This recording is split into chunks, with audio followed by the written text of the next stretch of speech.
This is my lab. What do you think? Top notch. Needless to say, this is top secret. I mean, if anybody found out anything of what I've been working on. What have you been working on? Time travel. Wait, seriously? I've been working on this for so long, you wouldn't believe me. This is crazy. Do you realize how big this is? Yes, that's why it has to stay between you and me. You can't say anything to anyone. I won't. I got your back. I've worked on classified stuff too, you know. I know, but this is different. Well, yeah, this is gonna change the world. I mean, this is bigger than Einstein's theory of relativity.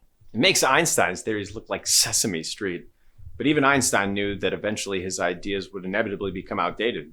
And eventually, so will mine. So how does it work? You know I love this shit. I'm sure you do, but this is kind of complicated. I mean... Oh, I get it. I'm not smart enough to understand. No, I just... No, my puny intellect couldn't possibly comprehend. But I don't think that really has anything to do with... Chill, Faraday. I'm messing with you. Why don't you explain it to me like I was 6? How about I just stick with the basics? All right, for starters, practical time travel isn't based on Einstein's relativity or Newtonian physics. It's based on information. Okay. Basically, after World War II, a bunch of really smart guys came up with what we call information theory, which stated that information has a reality all of its own, a reality independent of any sort of meaning we want to give it. Mind blown. Okay, keep going.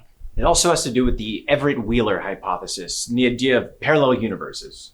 So Wheeler describes reality as it from bit. What?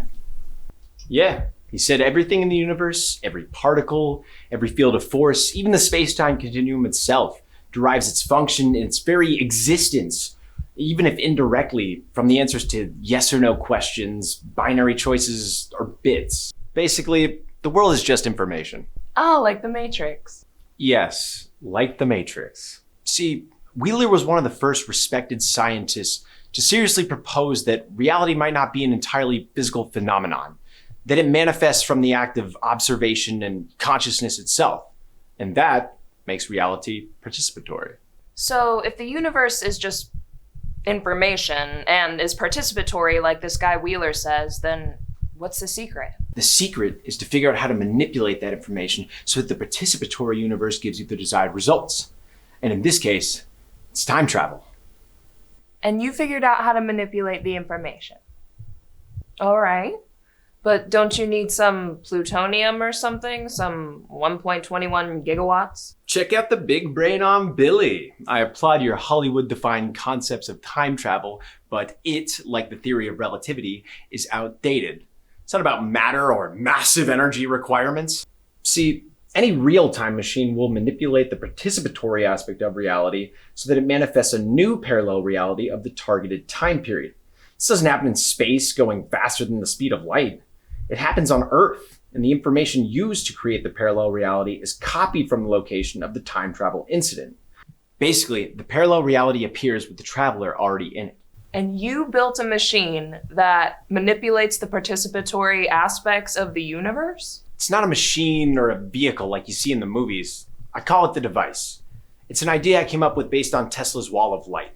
It manipulates reality with a laser mechanism. Just think of the Earth like it was a TV. When you change the channel, the screen itself doesn't change, but what's projected on the screen changes. Basically, it's a remote control that allows you to walk through time. I can't believe you actually did it. Yeah, it's kind of crazy. I mean, there were times I thought I'd never solve it, but all the pieces came together. Unfreaking real. I feel like I'm in a movie or something. Yeah, well, I still haven't gone through yet, so there's that. That's the exciting part, putting everything on the line to achieve something no one's done before. Yeah, or it's the part that's gonna get me dead. Meh. No one here gets out alive anyway.